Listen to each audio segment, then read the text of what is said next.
বাবাজি, আপনি কিন্তু অনেকবার কথা বলতেছেন, এত কথা বলে আমি কিন্তু লাইন হয়ে চুপচাপ থাকা ছিল। বলুন আমিন। সম্মানিত ভাইরা আমার, ভূমিকায় লম্বা কথা নয়, সরাসরি মূল আলোচনায় প্রবেশ করতে চাই। তারপরে দু একটি কথা না বললে নয়। আমরা যত জায়গায় করণের কথা বলতে যাই, সবাই আমাদেরকে বলে হুজুর একটু সাবধানে কথা বলবেন। আমরা সবাই মিলে বসবাস করি, হ্যাঁ, অনেক জায়গায় গেলে অনেক রকম কথা বলে। এখন বাবাজি, আপনি কিন্তু অনেকবার কথা বলতেছেন, এত কথা বলে আমি কিন্তু লাইন হয়ে চুপচাপ থাকা। যারা দাঁড়িয়ে আছে এদেরকে জায়গা দেওয়ার মতো জায়গা নাই তো। আর গরমের দিনে চাপি বসাইলে লোকজন চলে যাবে। মজমাটা নষ্ট করেন না, যে যে অবস্থা আছে ওই অবস্থা থাকতে হবে। বারবার বলে কিচ্ছু করেন না, আমাকে একটু আমার মতোই চলতে দিন, ঠিক আছে? আমাকে কিছু বলা লাগবে না, সারা দেশে আমরা ঘুরি, সবই বুঝি। যারা দাঁড়িয়ে আছে এদেরকে বসতে দেওয়ার জায়গা আমার কাছে আছে। প্যান্ডেলের ভিতরে ফাঁকা দেখা যায়, এটা কি শীতের দিন যে চাপিয়ে বসতে বলবো? এটা ঝামেলা হয়ে যাবে। অর্থাৎ যারা দাঁড়িয়ে আছে হয়তো কিছুক্ষণ শুনবে। যারা দাঁড়িয়ে আছে তারা তো শুধুমাত্র দাঁড়িয়ে আছে না, তারা আমাদের দুইটা দায়িত্ব পালন করতেছে।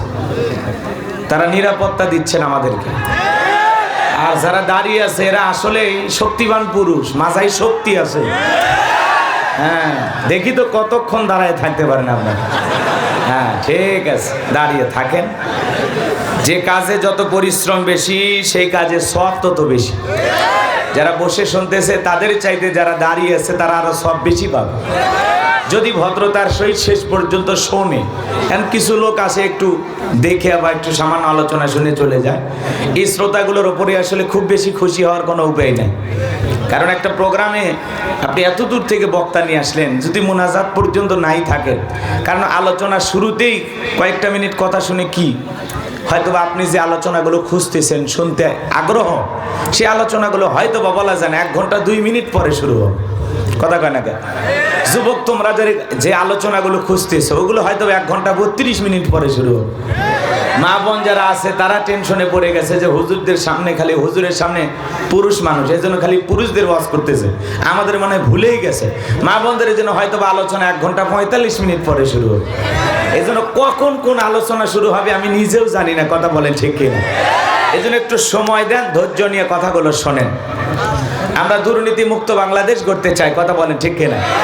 কারণ দুর্নীতি করে দেশের 12টা বাজিয়েছিলেন বিগত বছরে যারা ক্ষমতায় ছিলেন। 11 লক্ষ কোটি টাকা দুর্নীতি করে বিদেশে পাচার করেছে। কথা বলেন ঠিক কিনা? এদেশের ওপরে পাহাড় সমপরিমাণ ঋণের বোঝা চাপিয়ে দিবারা চলে গেছে। কথা বলেন ঠিক কিনা? এই জন্য আমরা কষ্টে আছি, এখন কুল কিনারা খুঁজে পাচ্ছি না। কথা বল না? তারপরে আমাদের বেঁচে থাকতে হবে, আবারও ঘুরে দাঁড়াইতে হবে। কথা বলে ঠিক কিনা? আবারও নতুন করে বাংলাদেশ গড়ার স্বপ্ন দেখতে হবে। কথা বলে ঠিক কিনা? তবে আজকের ব্রেকিং নিউজ আমরা শুনলাম, আমাদের আপা যিনি বাংলাদেশ থেকে পদত্যাগ করে সাবেক প্রধানমন্ত্রী শেখ হাসিনা ভারতের জমিনে অবস্থান করতেছিলেন, চট করে ঢুকে পড়ার আশা ছিল। এখন আমরা শুনতে পারলাম তিনি নাকি এখন দুবাইয়ে অবস্থান করতেছেন শামীম ওসমানের বাসায়। কথা কয় না কেন? তাহলে কিছুটা যেহেতু জুড়ে গেল, মানে যেহেতু আমাদের কাছ থেকে অনেকটা দূরে সরে গেল, তাহলে আর চট করে ঢোকার সুযোগ নেই, আছে কি? তাহলে ভারত থেকে এখন কোথায় চলে গেছে? দুবাই চলে গেছে। ওখানে ভালো থাক, নাকি বলেন? ইবাদত বন্দী করে বাকি জীবন কাটায় দিক, নাকি বলেন? আর ওনারা তো বোঝেনি, কোরআন হাদিস পড়ে ফজরের নামাজ পড়ে জীবন শুরু করতে না। কি মমতাময়ী মা ছিলেন দেশের, নাকি বলেন? আমরা হারিয়ে আফসোস করতেছি। অনেকে কিন্তু এরকম আছে, আফসোস করতেছে। শোনেন, তাদের দ্বারা যারা জুলুমের শিকার হয়েছে তারা হয়েছে খুশি। কথা বলেন না কেন? কিন্তু যার উপরে একটু ফুলের টোকাও পরে না, একটু আসর পরে না, ও মনে মনে বলতেছে না আগেই ভালো ছিল, আগে ভালো ছিল, ব্যাটারে আয়না ঘরে নিয়ে যাওয়া দরকার। যারা বলবে আগেই ভালো ছিল এদেরকে আয়না ঘরে নিয়ে যাওয়া লাগবে। কথা বলে ঠিক কিনা? এই দেশে বিগত 16 বছরের সবচাইতে নির্যাতন আর জুলুমের শিকার হয়েছে দাড়ি টুপিওয়ালারা, আলেম ওলামারা। কথা বলে ঠিক কিনা? ঘর ছাড়া, বাড়ি ছাড়া, অন্ধ চোখে দেখে না, তারপরে মামলার আসামি। কবরে চলে গেছে, তার নামে ভোট দেয়। কথা বলে না কেন? চাচার কাছে টাচ মোবাইল নাই, এমনকি বাটোমালা মোবাইল নাই, তারপরে ডিজিটাল মামলার আসামি। হায় হায় হায় হায় মুসলমান, কি পরিবেশ ছিল! ফেসবুকে একটা পোস্ট দেওয়ার আগে চিন্তা করা লাগতো। কথা বলে না কেন? আমাদের ভাই আবরাহার ফাহাদ শুধুমাত্র ভারতের বিরুদ্ধে ফেসবুকে একটা পোস্ট করার জন্য, পোস্ট করার কারণে পিটিয়ে হত্যা করেছে। কথা বলে ঠিক না? ভুলে গেলে হবে না ইতিহাস। এই জন্য তিনি বাংলাদেশ ছেড়ে চলে গেছেন সাবেক প্রধানমন্ত্রী। আমরা যতটুকু মিডিয়ার কল্যাণে সংবাদ পাইলাম, তিনি এখন দুবাই অবস্থান করতেছেন শামীম ওসমানের বাড়িতে। থাকেন, নিরাপদে থাকেন, সুস্থ থাকেন, ভালো থাকেন। আমরা দেখতে চাই আপনি কত দেশ ঘুরতে পারেন। কথা বলে ঠিক না? আহারি, কি ক্ষমতার বড়াই, কি দাম্ভিকতা ছিল! বলে আমরা পালাবো না। কথা বলেন না কেন? শোনেন নাই ডায়লগ? পালাবো না, প্রয়োজনে ফখরুল সাহেবের বাসায় যাব। ফখরুল সাহেব আবার ঠাকুর গায়ে, যেহেতু দুইজনই মহাসচিব, একজন বিএনপির আর একজন আওয়ামী লীগের, মহাব্বত থাকতেই পারে। তো ফখরুল সাহেব আবার ঠাকুর গায়ে এক মিডিয়া সংবাদ সম্মেলনে বক্তব্য দিতে গিয়ে তিনি আবার বলতেছেন, কই ওবায়দুল কাদের সাহেব, আমি তো ঠাকুর গায়ের বাসায়, আপনি আসেন, মেহমানদারি করাবো। তো এই যে অবস্থা, ওই ভদ্রলোককে অনেকেই খুঁজতেছে। কথা বলেন ঠিক কিনা? যে আসলে এই মানুষটা গেল কোথায়? খুব রসিকতা করতো, স্মার্ট বাংলাদেশ বলতে গিয়ে মন ভেঙে ফেলে দিত, আর কথায় কথায় বলতো খেলা হবে। তো আসেন, পুরো মাঠ পড়ে আছে, আপনারা নাই কেন? আসেন, খেলা হবে। কথা কন ঠিক কিনা?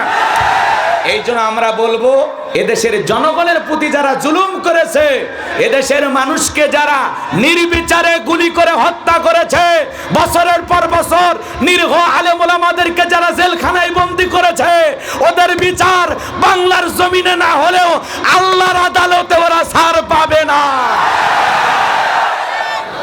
আজ হোক কাল হোক, আল্লাহর দরবারে ওদের বিচার হবে। বাংলাদেশে বিচার হবে না, কারণ এদেশের অধিকাংশ মানুষ হয়ে গেছে এখন সুবিধাবাদ জিন্দাবাদ। এক সময় বলতেছে গ্রেফতার হয়েছে, পরে আবার শোনা যাচ্ছে ওই নেতা বিদেশে আছে। এখন গেল কেমনে? কথা কয় না কেন? এই জন্য আমরা বলতে চাই, হয়তোবা দুনিয়াতে কোনো না কোনো ভাবে তারা পার পেয়ে যেতে পারেন, কিন্তু আল্লাহর আদালতে ওনাদের বিচার করবেন তিনি কে? আরো জোরে বলেন কে? সম্মানিত ভাইরা, এই জন্য জুলুম করতে নাই, ক্ষমতাকে আমানত মনে করতে হয়, আল্লাহর দেয়া নিয়ামত মনে করে জনগণের কল্যাণে, মানবতার কল্যাণে, ইসলামের কল্যাণে তারা যদি কাজ করে যায়, কখনো তাদের দ্বারা কখনো দেশের মানুষ ক্ষতিগ্রস্ত হবে না। আর তাদেরকে মানুষ হৃদয় দিয়ে ভালোবাসবে। কথা বলেন ঠিক কিনা? তাদের জন্য মানুষ দোয়া করবে। কথা বলে ঠিক কিনা? আর যারা জুলুম করবে, অত্যাচার করবে, তাদের জন্য মানুষ দোয়া না বরদোয়া করে। কথা বলে ঠিক কিনা? এজন্য সম্মানিত ভাইয়েরা আমার, দল মত নির্বিশেষে কোরআন এবং সুন্নাহর আলোকে কিছু কথা বলতে চাই। আপনাদের কি কষ্ট হবে? জোরে বলেন, কষ্ট হবে? অনেকে ভাবতেছেন হুজুর কোরআন এবং হাদিসের আলোকে কথা বলবেন। কোরআন হাদিসের আলোকে আমরা বরাবর কথা বলি, এটা অনেকে সহ্য করতে পারে, অনেকে সহ্য করতে পারে না। কথা বলেন ঠিক কিনা? কিন্তু মনে রাখবেন, যুগে যুগে নবী রাসূলের দাওয়াতি কাজ করেছেন, তাদের দাওয়াতি কাজেও কাফের বেঈমানরা বাধার পাঁচিল তৈরি করে দিয়েছিল। কথা বলেন ঠিক কিনা? বিশ্বনবী মুহাম্মদ রাসূলুল্লাহ সাল্লাল্লাহু আলাইহি সাল্লাম যখন দাওয়াতি কাজ করতে গিয়েছিলেন, কাফের বেঈমানরা তাকেও বাধা দিয়েছিলেন। কথা বলেন ঠিক কিনা?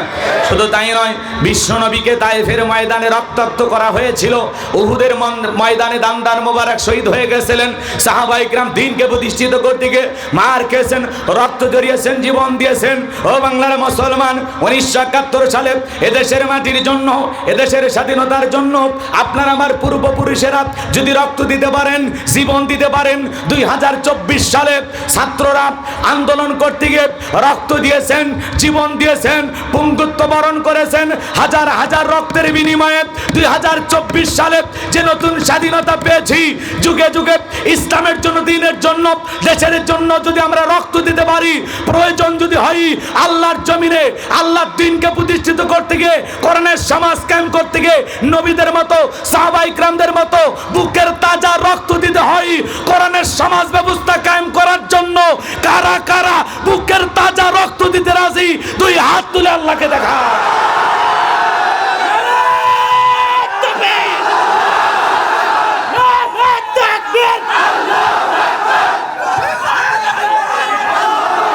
হাত টান টান করে তোলেন। আমি কি হাত নামাতে বলেছি? হাত সোজা করেন, সোজা করেন, সবাই হাত সোজা করেন। লিল্লাহে তাকবীর। হাত টান টান করে তুলে রাখেন, টান টান করে তুলে রাখেন।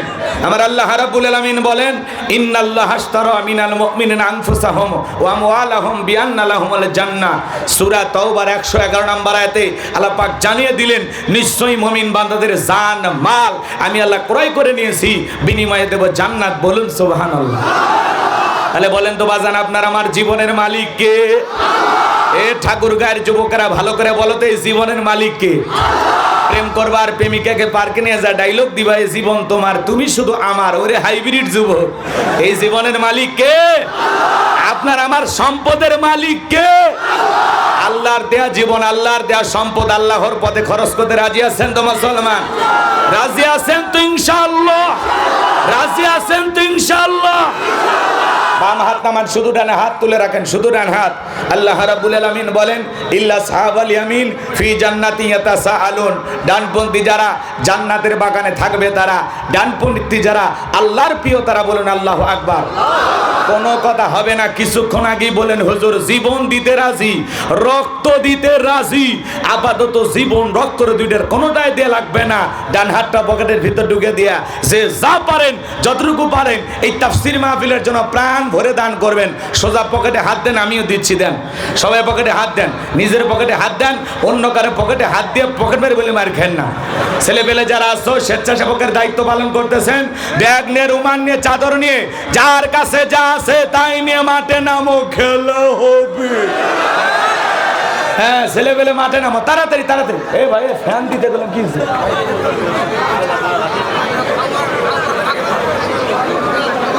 হ্যাঁ, এগুলো আগে কি করো তো একটু বলে দেন, আসতে বলেন। ওই যে ফ্যানটা চালু করে দিলে দেখো ধুয়ে যাচ্ছে। ইলেকট্রনিক লোকটা দেখে একটু বলে দেন।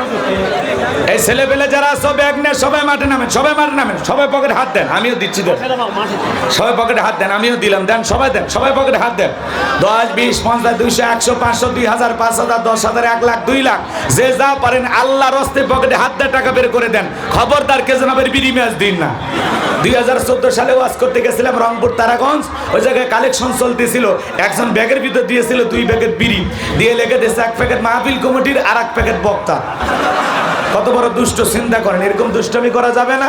সবাই পকেটে হাত দিয়ে আল্লাহর রাস্তায় টাকা বের করে দেন। মহিলা প্যান্ডেল আমার মা বোনেরা বসে আছেন, মা আপনাদের বেশি করে দান করা দরকার। আমার মা বোনেরা বহুদিন সরকারে ছিল, এই জন্য মা বোনদের অনেক টাকা। আল্লাহ মা বোনদেরকে বেশি করে দান করা তৌফিক দান করুক। জোরে বলেন আমিন। সবাই মেহেরবানি করে দেন।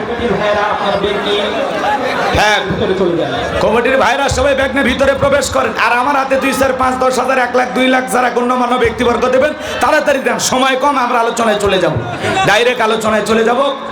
আর এই যারা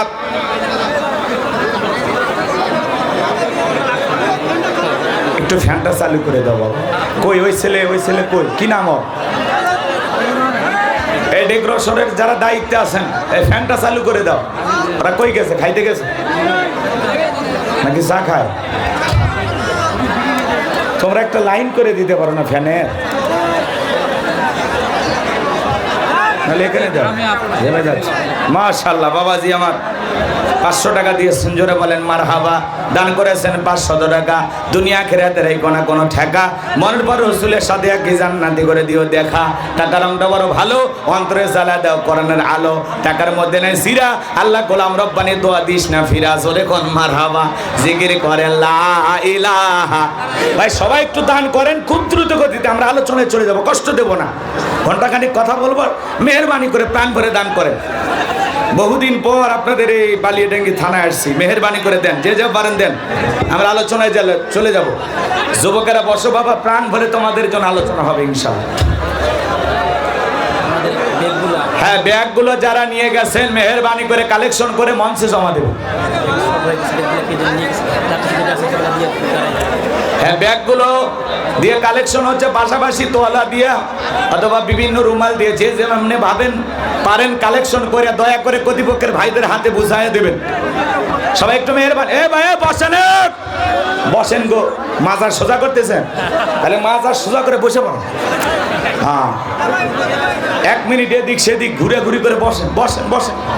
জিকির করে লা ইলাহা, জোরে লা ইলাহা। সবাই প্রাণ করে দেন। চাপাচাপি করে মানে বিষয় নয়। 50,000 মানুষ থাকলেও সেই ওয়াজ হবে, 50 জন থাকলেও একই আলোচনা। কথা কি ক্লিয়ার? তো এই জন্য আবার কথা কেন, এ ভাই এই ঠেলাঠেলি করেন না, এই যুবকদেরকে ওই ধাক্কা দিও না বাবা। মেহমান, তারা মেহমান, অনেক দূর থেকে আসছে আলোচনা শোনার জন্য, কাউকে কষ্ট দেবেন না। স্বেচ্ছাসেবক যারা আছেন বিনয়ের সহিত ভালো ব্যবহার করবেন, কারো মনে কষ্ট দেবেন না। তাছাড়া বলবে যে পলাশ বাড়িতে ওয়াজ শুনতে গেছিলাম, ওই এলাকার ছেলে পেলে ভালো না। অতএব কারো মনে কষ্ট দেবেন না, আপনার আচরণে কেউ যেন কষ্ট না পায়, এটা খেয়াল রাখতে হবে। কারণ বাইরে থেকে যারা কোরআনের তাফসীর শোনার জন্য আসছে, আজকের জন্য অত্র এলাকা থেকে যত মানুষ আসছে সবাই এই বড় পলাশ বাড়ির মেহমান। কথা বলে ঠিক কিনা? মেহমানের সাথে বেয়াদবি করার সুযোগ নাই। ঠিক আছে, আমি এদিক খেয়াল করেন। এখন যা বাজে বাজুক, 12:30 পর্যন্ত কি আপনারা থাকতে পারবেন তো ইনশাআল্লাহ? কারা কারা থাকবেন না তারা হাত তোলেন। কারা কারা থাকবেন না? ওই যে 2-3 জন হাত তুলছেন, আপনারা থাকবেন না? 12:30 পর্যন্ত থাকবেন না? কতক্ষণ থাকবেন? 20 মিনিট? না না না, সারা রাতের শ্রোতা পড়ে। 12:30 পর্যন্ত কারা কারা ধৈর্য নিয়ে মাহফিলে বসে থাকবেন? 2 হাত তুলে বলেন ইনশাআল্লাহ। আরেকটু জোরে বলেন ইনশাআল্লাহ। আরেকবার বলেন ইনশাআল্লাহ। হাত নামান। এই যে ওয়াদা দিলেন, ওয়াদা ভঙ্গ করা কিসের লক্ষণ? মুনাফিকের লক্ষণ। এটা মাথায় রাখা লাগবে। আপনি যে প্রতিশ্রুতি দিয়েছেন, 12:30 বাজতে সকলের শ্রুতি। কথা কি বুঝতে পারছেন? 12:30 পরে আর কাউকে জোর করে আটকে রাখা হবে না ইনশাআল্লাহ। মঞ্চে কেউ কথা বলবেন না, একটু ফিসফাস এগুলো বন্ধ। বাবা আশেপাশে যারা আছেন কেউ ফিসফাস করেন না, একটু চুপচাপ থাকেন একটু। আর ভাই এই যে ভ্যানওয়ালা, আমি বলছিলাম যে পিঠের পিছন থেকে যদি বাতাস দিতে পারেন আমার জন্য ভালো, সামনে থেকে হলে গলা ডেবে যাবে।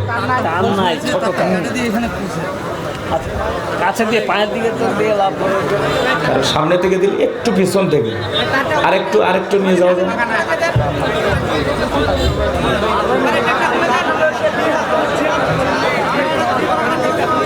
তাহলে ওইভাবে হালকাই থাক, ওইরকম থাক হালকা। ঠিক আছে, যেদিন হবে না কোথাও হবে। এদিক খেয়াল করে ভাই, আর কথা না বলি, যা হয়েছে আর মেনে নেন। কি করবেন? হোক, একটু গরম লাগুক, বেশি ঘামলে টাকাটা বেশি হালাল হয়। কষ্ট হচ্ছে, কারণ কি চতুর্দিকে ঘেরা তো, এই জন্য একটু কষ্ট হচ্ছে। বেশি গরম লাগলে বোঝে না, অশান্তি লাগলে কথা বলে শান্তি পাওয়া যাবে, এই জন্য একটু স্বস্তি দরকার। আমি কথা বলবো পবিত্র কোরআনুল কারীমের 31 নম্বর সূরা। সূরাটির নাম লোকমান। জোরে বলেন কি নাম? লোকমান। কথা বলা লাগবে। সূরার নাম কি? লোকমান। আরো জোরে কি নাম? লোকমান। এটা উত্তরপাড়া লোকমান। এই লোকমান নামের আল্লাহর একজন প্রিয় গোলাম ছিল। কোনো নবী ছিলেন না, রসুল ছিলেন না, ছিলেন একজন জ্ঞানী বান্দা। লোকমানে হাকিম তার নাম। আল্লাহু আকবার বলে। মোট আয়াত আছে 34টি, রুকু আছে 4টি। বিশ্বনবীর মক্কার জিন্দেগিতে এই সূরাটি নাজিল হয়েছে। চিৎকার মেরে বলুন আল্লাহু আকবার।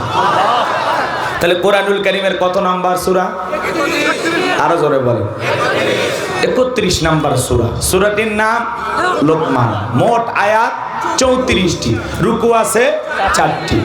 কোরআনুল কারীমের 21 নাম্বার পারায় এই সূরাটির অবস্থান। আল্লাহু আকবার বলেন। ভূমিকায় দিক সেদিক আলোচনা করার কোনো সুযোগ নাই। যেটুকু সময় আপনারা আল্লাহর রাস্তায় কোরবানি করতে চেয়েছেন, এটুকু সময়ের মধ্যে মূল একটা মেসেজ নিয়ে যেন আপনারা বাড়িতে যেতে পারেন, সে বিষয় লক্ষ্য রেখেই আমি কথা বলবো। আল্লাহ যেন তার এই গোলামকে বলার তৌফিক দান করেন। সকলে বলুন আমিন। আমার কোনো জ্ঞান নাই, জ্ঞান দেন আল্লাহর মালিককে। ক্বালু সুবহানাকা লা ইলমা লানা ইল্লা মা আল্লামতানা ইন্নাকা আনতাল আলিমুল হাকিম, বলুন সুবহানাল্লাহ। জ্ঞান দানের মালিক কে? আরেকটু জোরে বলেন কে? জ্ঞান দেওয়ার মালিক আমার আল্লাহ। আল্লাহ তাআলার কাছে দোয়া চেয়ে আপনাদের সকলের দোয়া নিয়ে আমি শুরু করতে চাই। সূরা লোকমান থেকে আলোচনা হবে ইনশাআল্লাহ। জবান ছেড়ে সবাই একটু মহব্বতে আমার সাথে তেলাওয়াত করুন। আউযু বিল্লাহি মিনাশ শাইতানির রাজিম। আরো হালকা করে দেন। বিসমিল্লাহির রাহমানির রহিম। বিতাড়িত মুর্দা শয়তানের কাছ থেকে আল্লাহ পাকের কাছে আশ্রয় প্রার্থনা চাচ্ছি। পরম করুণাময় অসীম দয়ালু আল্লাহ তাআলার নামে শুরু করছি। সূরার নাম কি বললাম? আরেকটু জোরে বলেন কি নাম? আপনারা সবাই কি আদর্শ পিতা হতে চান? সন্তানটাকে আদর্শ মানুষ হিসেবে গড়ে তুলতে চান? একটু খেয়াল রাখবেন, আমরা সবাই চাই আমি যেন একটা গর্বিত পিতা হতে পারি, আমার সন্তানটা যেন মানুষের মতো মানুষ হয়। এটা পৃথিবীর সকল বাবার চাওয়া। কথা কয় না? আপনার সন্তানটাকে কিভাবে আদর্শ সন্তান হিসেবে গড়ে তুলবেন, আপনি কিভাবে আদর্শ পিতা হবেন, আপনার সন্তানটাকে কিভাবে আদর্শ মানুষ বানাবেন, আজকের আলোচনা থেকে সেই মেসেজটা আপনারা পাবেন ইনশাআল্লাহ। আজকে আলোচনার বিষয় আদর্শ পিতা হবেন কিভাবে, আর সন্তানকে আদর্শ সন্তান হিসেবে কিভাবে গড়ে তুলবেন।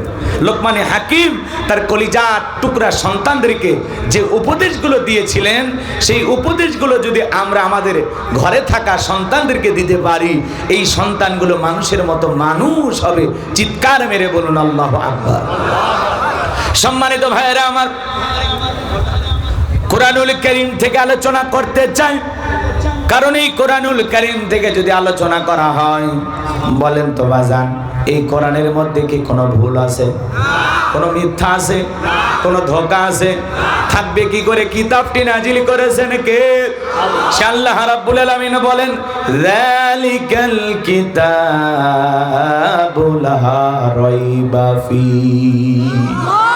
আল্লাহ রাব্বুল আলামিন বলেন, এটি এমন একটি কিতাব, যেই কিতাবের মধ্যে কোনো সন্দেহ নাই, কোনো সংশয় নাই, কোনো মিথ্যা নাই, কোনো ধোঁকা নাই। There is no doubt. বলুন আল্লাহু আকবার। হুদাল লিল মুত্তাকিন, মুত্তাকি বান্দাদের জন্য গাইডলাইন হিসাবে, পথ প্রদর্শক হিসাবে আসমান থেকে কিতাবটি নাজিল করেছেন কে? সেই কিতাবের আলোচনা শুনলে লাভ না লস?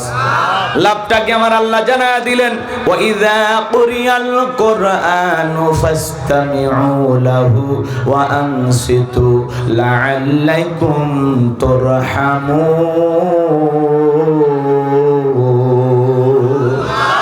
সূরা আরাফ আয়াত নাম্বার 204 আল্লাহ রাব্বুল আলামিন জানিয়ে দিলেন, যারা আমার মুমিন বান্দা, তাদের সামনে যখন কোরআন দিয়া আলোচনা করা হয়, চুপচাপ মনোযোগ সহকারে কোরআনের কথাগুলো শ্রবণ করবা।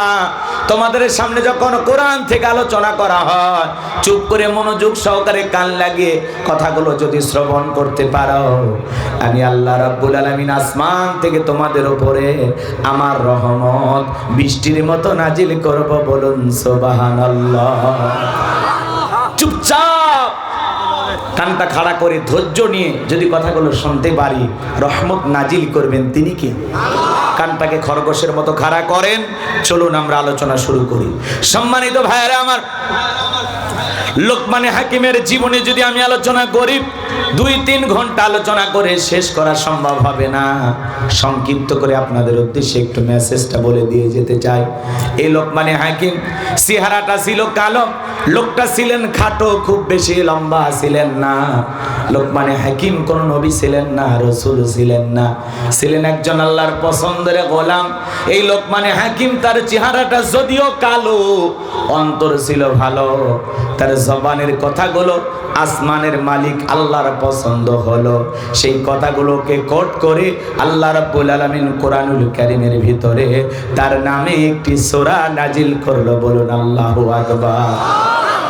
জমিনের একজন বান্দার কথা আসমানের মালিক আল্লাহর পছন্দ হয়, তাহলে বলেন তো বান্দাটা কি সাধারণ কথা বলেছেন নাকি অসাধারণ কথা? বলেন না কেন? গভীর মনোযোগ দিয়ে শুনবেন। লোকমানে হাকিম তার সন্তানদেরকে যে উপদেশগুলো দিয়েছিলেন, যে কথাগুলো বলেছিলেন, সন্তানদের সামনে যে ওয়াজটা করেছিলেন, যে নসিহত করেছিলেন, এই নসিহত, এই উপদেশ আল্লাহ তাআলার কাছে এত ভালো লাগলো, এত পছন্দ হলো যে আল্লাহ রাব্বুল আলামিন লোকমানে হাকিমের সেই কথাগুলোকে কোট করে কোরআনুল কারীমের ভিতরে তার নামে একটি সূরা নাজিল করলেন। বলুন আল্লাহু আকবার। এবং পুরো পৃথিবীবাসীকে জানিয়ে দিলেন, তোমরা যদি পিতা হতে চাও লোকমানে হাকিমের মতো আদর্শ পিতা হও। আল্লাহু আকবার বলে। সেই লোকমানে হাকিম কেমন বাবা ছিলেন, তিনি কেমন মানুষ ছিলেন। আহারে, এই লোকমানে হাকিম ছিল একজন ক্রীতদাস। মানুষের বাড়িতে ছাগল চরণের কাজ করতেন। লোকমানে হাকিমের অনেক ঘটনা, অনেক কাহিনী আছে, বলার সুযোগ নাই। এই ক্রীতদাস গোলাম থাকা অবস্থায় একদিন তার মনিব ডেকে বলে, লোকমান, তোমার নাকি অনেক জ্ঞান, একটা ছাগল জবাই করার পরে সবচাইতে উৎকৃষ্ট যে অংশটা সেটা আমার সামনে নিয়ে আসো। লোকমানে হাকিম ছাগল জবাই করার পরে ছাগলের জিহ্বা আর হৃৎপিণ্ড সামনে নিয়ে এসে হাজিরি করলেন। পরের দিন বলে, লোকমান, আর একটা ছাগল জবাই করার পরে সবচাইতে নিকৃষ্ট দুইটা অংশ নিয়ে আসো। লোকমানে হাকিম আবারও জিহ্বা হৃৎপিণ্ড হাজিরি করলেন।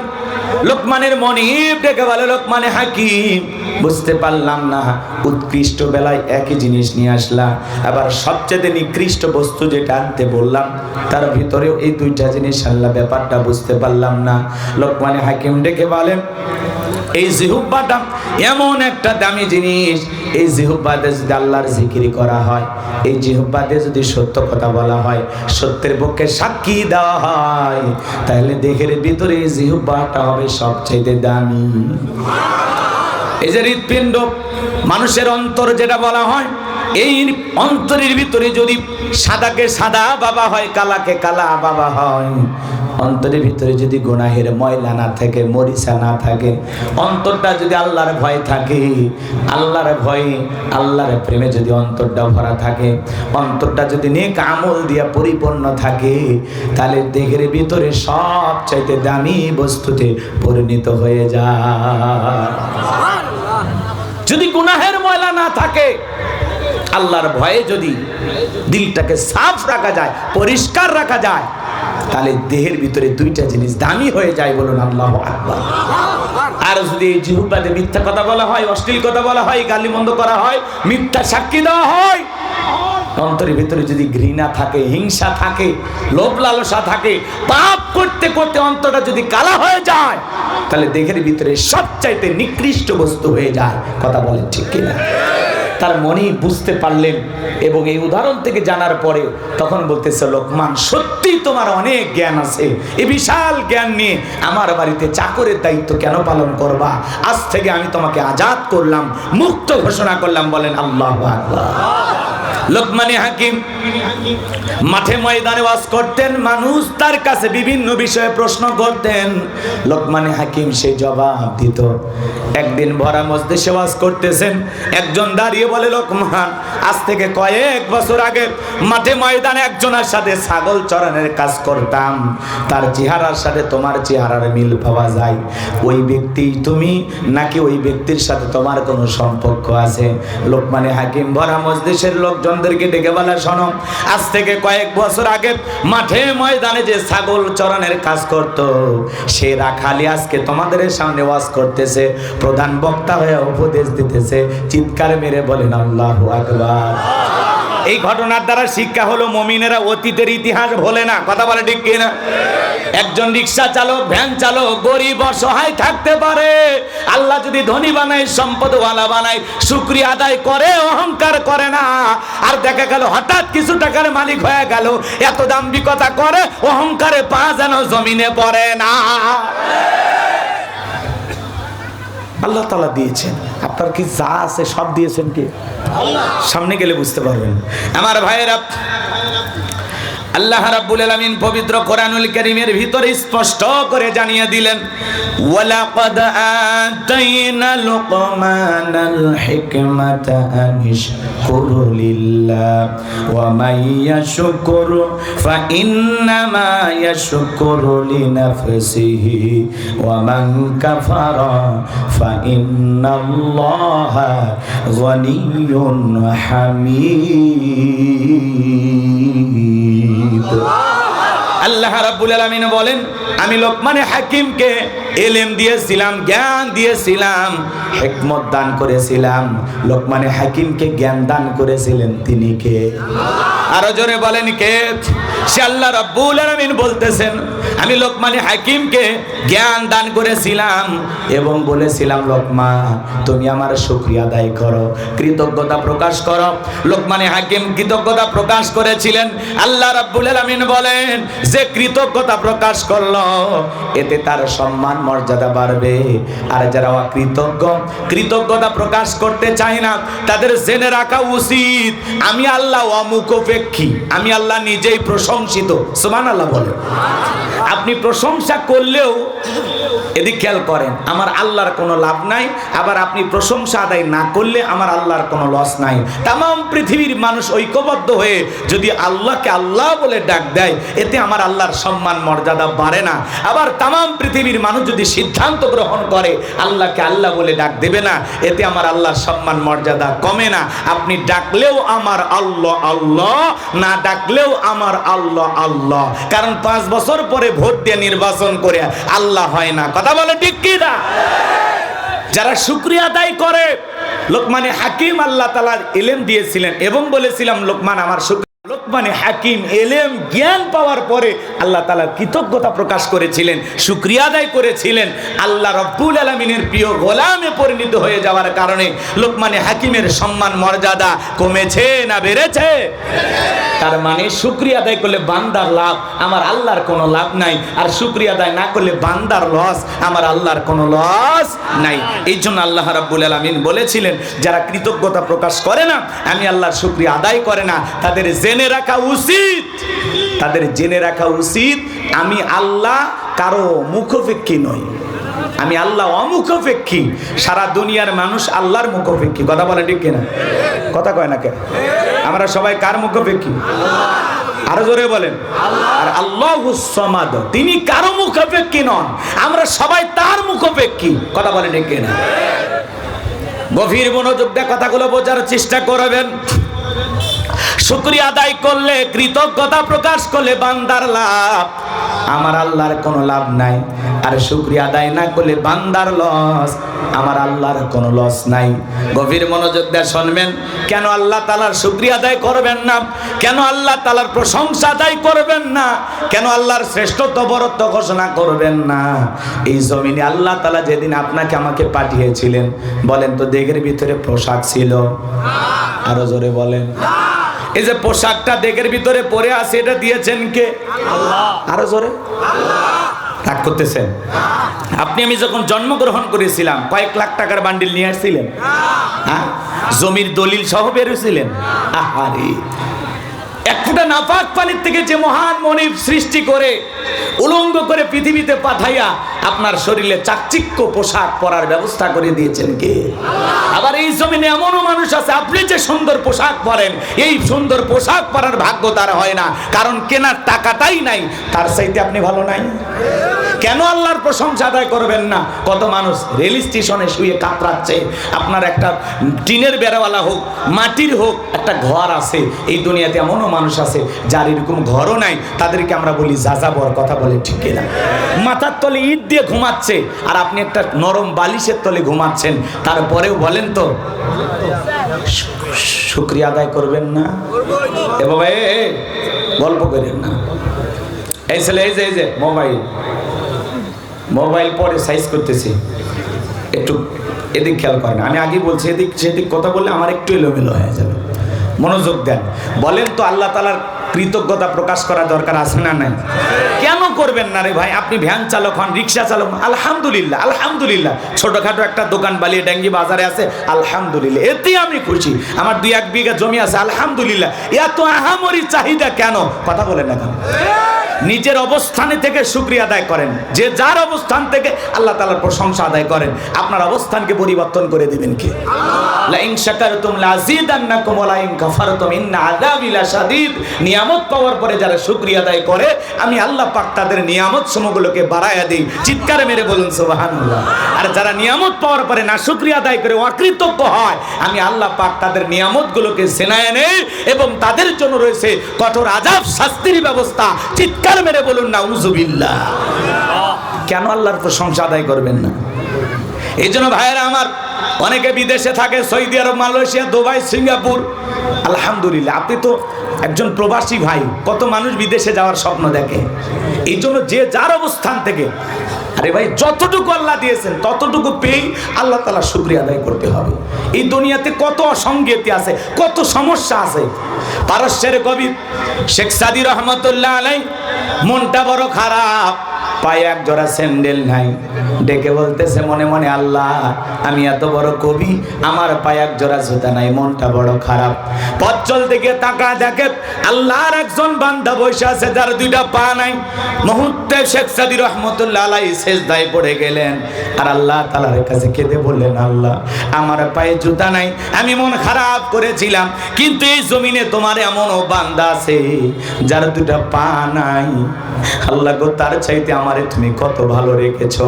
এই জন্য যাকে আল্লাহ যতটুকু দিয়েছেন ততটুকু পেয়ে সন্তুষ্ট থাকতে হবে। কার উপর?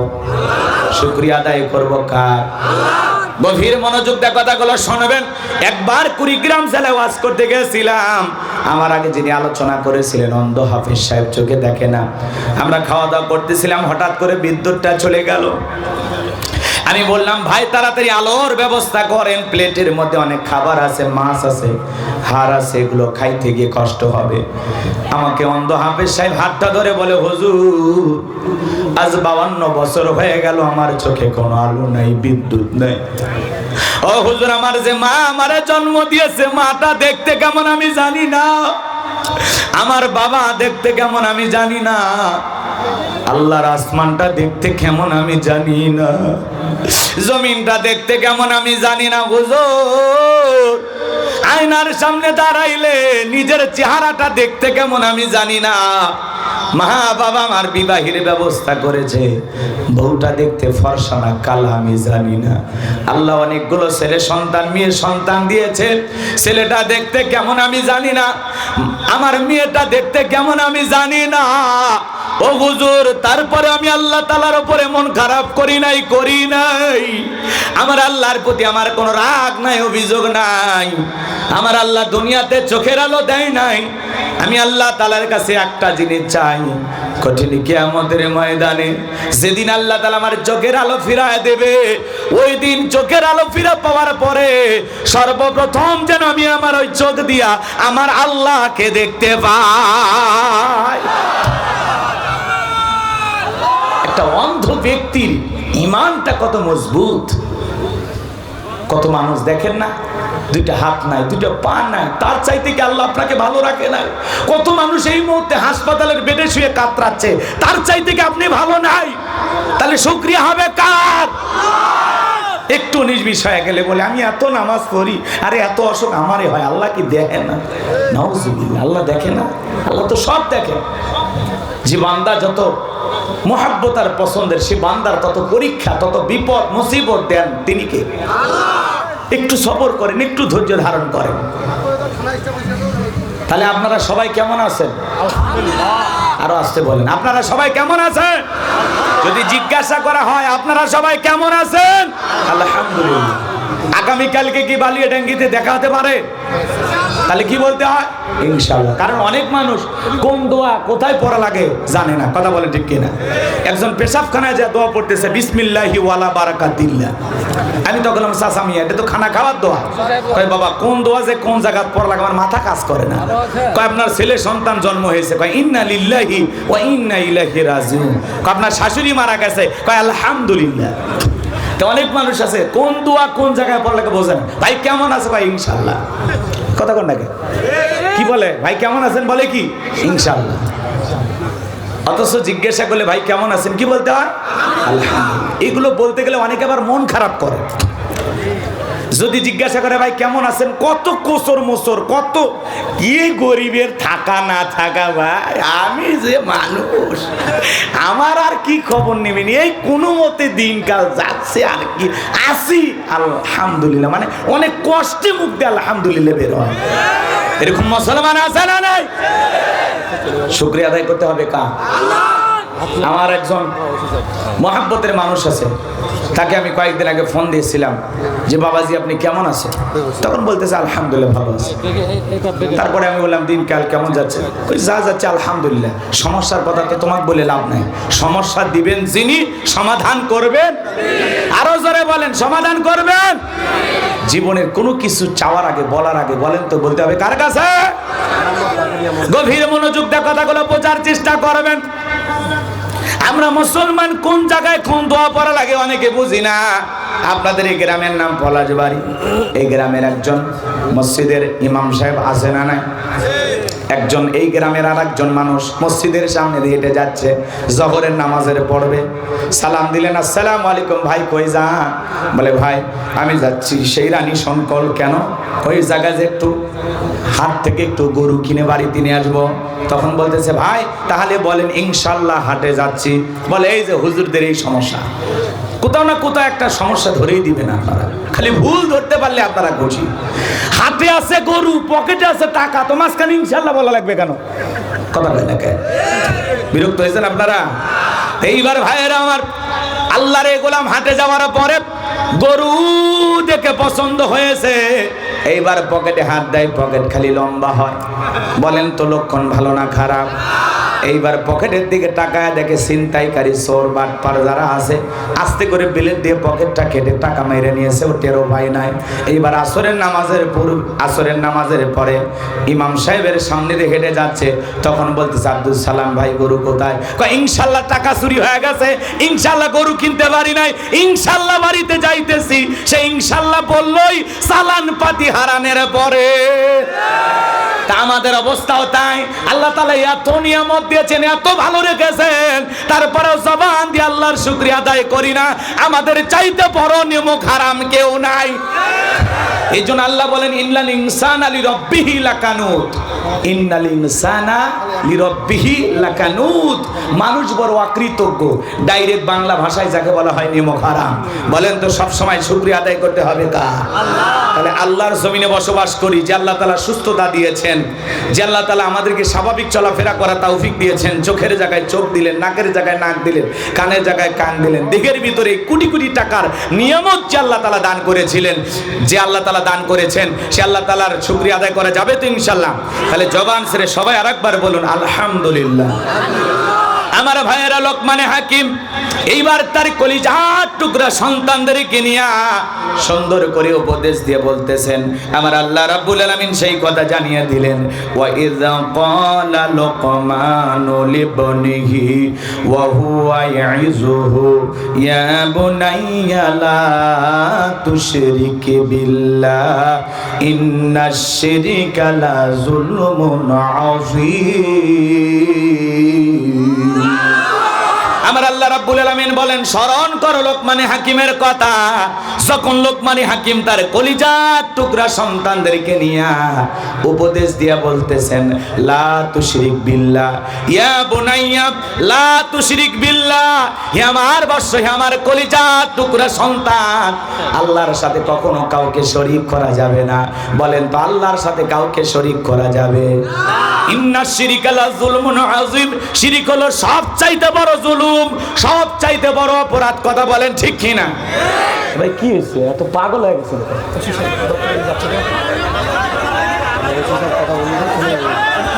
ওয়াজের মাঝখানে এগুলো করলে ঝামেলা না, বুঝো না তো?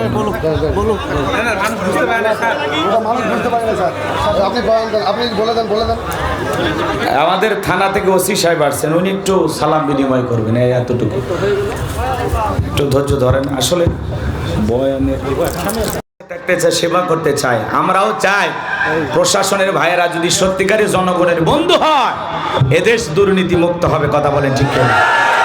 থানায় গিয়ে যেন সাধারণ মানুষ হয়রানির শিকার না হয়। কথা বলে ঠিক কিনা? এদিক খেয়াল রাখতে হবে। ঠিক আছে, জি জি হুজুর দোয়া করেন না। জি বড় ভাই জি, আপনিও মনে কিছু নেবেন না। আমি তো গরমের ভিতরে অতিষ্ঠ হয়ে গেছে, মানে এত গরম, কষ্ট হচ্ছে আমার। যাই হোক, এখন ভাইয়েরা এসেছেন, ওনারা দায়িত্ব সঠিকভাবে পালন করলে দেশ এমনি ঠান্ডা হয়ে যায়। কথা বোঝেন না? হ্যাঁ, অপরাধীদের কোনো ছাড় নাই। কথা কয় না কেন? 2024 সালের অঙ্গীকার, পুলিশ হবে জনতা। এই স্লোগান দিয়ে বাস্তবায়ন করতে হবে। বিশাল রক্তের বিনিময়। এক সময় দেখেছেন প্রশাসনের ভাইয়েরা আসলে তাদের কোনো দোষ নাই, উপর থেকে চাপ থাকার কারণে বিবেকের বিরুদ্ধেও চাকরি বাঁচানোর তাগিদে অনেক কাজ তারা করেছে। কথা বলে ঠিক না? এই জন্য অনেকে ভুলভাল বলতেছে, আসলে এগুলো কিছুই না। আবার অনেকে বলতেছেন এগুলো বিদেশ থেকে আসলে কিছু পুলিশ তারা এগুলো করছে। তো যাই হোক, আমরা সব মিলে যারা আমাদের দেশের ভাই, দেখা যাচ্ছে পুলিশের ভিতরে আপনার ভাই চাকরি করে, কারো বন্ধু চাকরি করে, কারো দুলা ভাই চাকরি করে, কারো ছেলে চাকরি করে। কথা বলে ঠিক কিনা? তো তাদের প্রতি আমরা আসলে কি, একটা রাষ্ট্র তাদেরকে দানবের মতো ব্যবহার করছে, তাদের কোনো হাত ছিল না। কথা কয় না কেন? এই জন্য পুলিশের ভাইদেরকে ভুল বোঝার কোনো সুযোগ, আমরা যদি আমরা ভালো করে কাজে লাগাতে পারি তাহলে আবার ভালোভাবেই কাজ করবে। কথা কন ঠিক কিনা? এই যে বিভিন্ন জায়গায় অভিযান চালায়, যেভাবে মাদক ধরা হচ্ছে, মাদকের আসামিদেরকে গ্রেফতার করা হচ্ছে, সেদিন র্যাবের প্রধান বলতেছে আমরা বড় বড় রাঘব বলদেরকে ধরতেছি, মারাবাকা।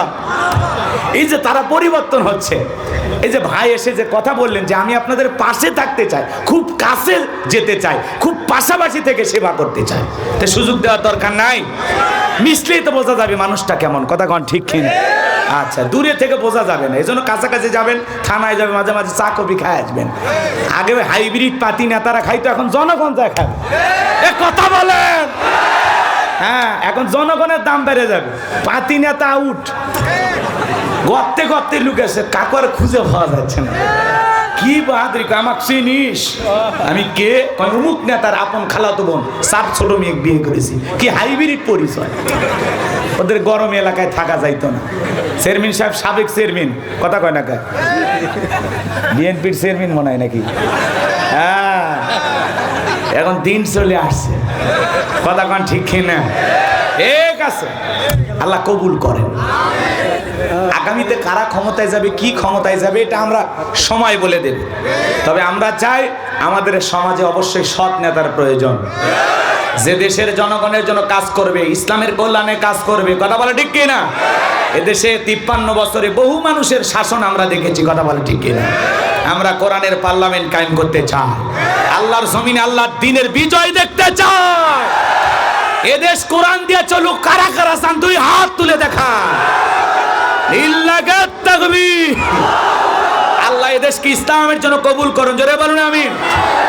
আর কোনোদিন কোরআনের মাহফিলের অনুমতি নেওয়ার জন্য কোনো নেতার কাছে যাওয়া লাগবে না। আর কোনোদিন কোরআনের মাহফিল নেওয়ার জন্য থানায় অনুমতি নেওয়ার প্রয়োজন নাই। কথা বলে ঠিক কিনা? হ্যাঁ, বসেন।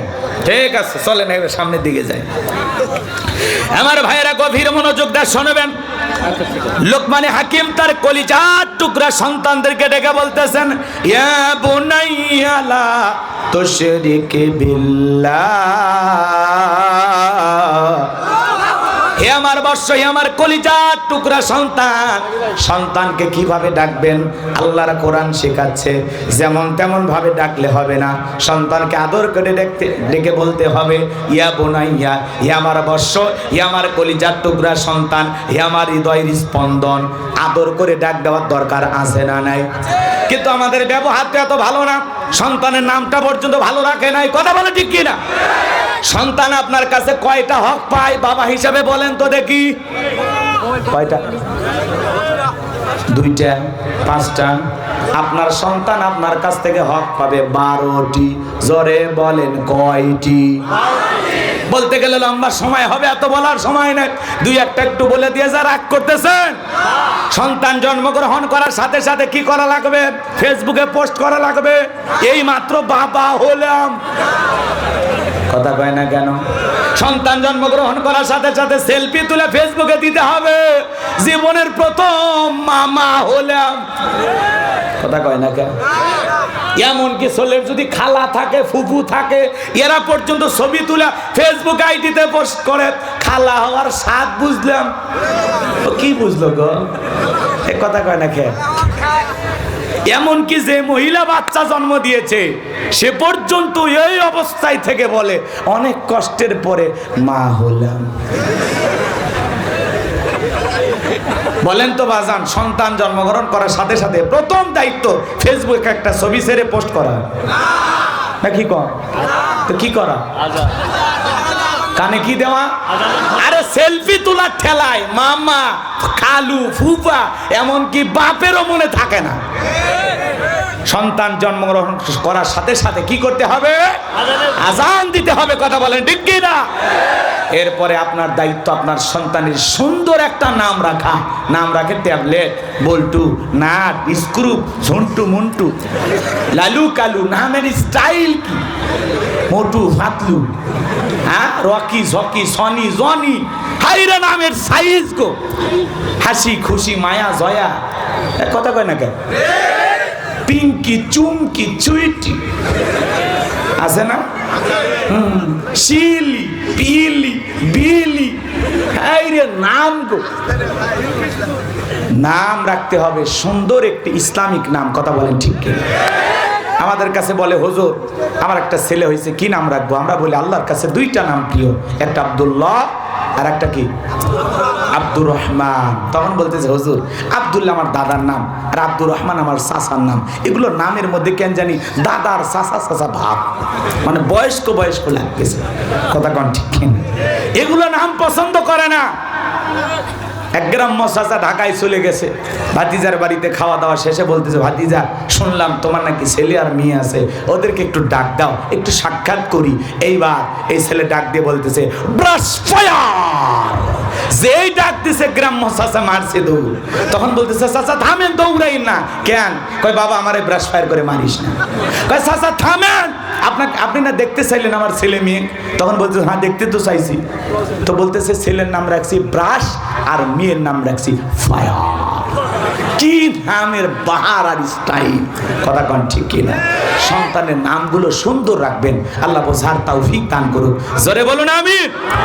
এরপরে কোনো আলেমের কাছে যায়, কোনো দাদা নানা থাকলে ছোট বাচ্চার মুখে খেজুর চিবায়া, মিষ্টি দ্রব্য চিবায়া একটু তাহনিক করবেন। কি করবেন? এগুলো তো বোঝে না, এগুলো আমাদের ভিতরে নাই। কথা বলেন ঠিক কিনা? রাগ করেছেন আপনারা? আমার ভাইয়েরা, লম্বা হবে, লম্বা করার কোনো সুযোগ নাই। সন্তানদেরকে দ্বীনি ইলম শিক্ষা দেওয়ার দরকার আছে না নাই? ছেলে যদি দুইটা হয়, দুইটা ছেলে যদি এক খাটে ঘুমায়, কম্বল আলাদা করতে হবে। কথা বলেন না কেন? খাতা কম্বল বোঝেন তো? এক কম্বলে দুই ভাই ঘুমাবে না, এক কম্বলের নিচে দুই বোন ঘুমাবে না। আলাদা আলাদা একটা কম্বলের ব্যবস্থা করবেন। সবচাইতে ভালো হয় আলাদা আলাদা বিছানা করে দেওয়া। কথা বলেন ঠিক কিনা? কিন্তু আমাদের সমাজের ভিতরে এগুলো চলে না। যে যার মতো চালাইতেছে, যেমনি ইচ্ছা তেমনি মাছ চলতেছে। আর বলতে গেলে বলে ইসলাম মেনে চলা খুব কঠিন। কিন্তু ইসলাম মানলেই শান্তি, ইসলাম মানলেই মুক্তি, না মানলেই ভেজাল। আছে না না? এরপরে সন্তান যখন বড় হবে, নেককার একটা নামাজি, পর্দা করে, কোরআন পড়ে, এমন নেককার মেয়ের সাথে বিবাহের ব্যবস্থা করার দরকার আছে না নাই? কিন্তু বাবা হলো যৌতুকখোর। তিনটা যদি ছেলের বাপ হয়, কর্মশানটা দেখে কি? বালিডাঙ্গি বাজারে যা বলে এক কাপ চা দে। কয় চাচা আজকে খুব গরম দেখতেছি। কয় গরম হবে না, বড় ছেলের বিয়ের ডাক উঠছে। কথা বলে বড় ছেলের বিয়ের ডাক উঠেছে, বিয়ের কথা চলতেছে। 3.5 লাখ টাকা পর্যন্ত দাম উঠে গেছে। নিয়ত করেছি 5 লাখ টাকা হলেই ছেলের বিয়ে দেব। এমন আই ছেলে বড় করে নাই, পালছে দেশি আরিয়া গরু। এটা বাপ না শয়তান? আপনি যৌতুকের লোভে ছেলেকে বিয়ে দেন, মানে যৌতুক খাওয়া জায়েজ না হারাম? কাঁচা পায়খানা খাওয়া যেমন হারাম, কন্যা পক্ষের কাছ থেকে জোর করে যৌতুক দাবি করা তেমনি হারাম। যৌতুক না খাও, ওইটা খা।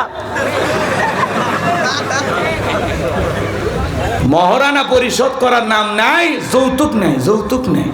মহারানা দেওয়া কি ফরজ? প্রত্যেকটা পুরুষের দায়িত্ব তার স্ত্রীকে মহারানা বুঝিয়ে দিয়ে ঘরে তোলা। আর এরা উল্টো শ্বশুর বাড়ির থেকে চাঁদাবাজি করিয়া যৌতুকে টাকা নেয়। আবার কত কি ছেলের তো মোটামুটি সবই আছে, এরকম সোনার টুকরো ছেলে কয়জনের হয়? আহারে ছেলে তো না, মনে হয় জাহাজ। এ কথা হয় না, প্রশংসা করতে করতে থাকে ব্রিজের ওপর তোলে, না হলে ব্রিজের নিচে ফেলে দেয়, এরকম অবস্থা। প্রশংসা করতে করতে বলে ছেলের বাড়ি সবই আছে, আগেকার পুরাতন খাদ্য নতুন হইলে একটু ভালো হয়, আপনার মেয়ে থাকবে বাড়িতে ফিরে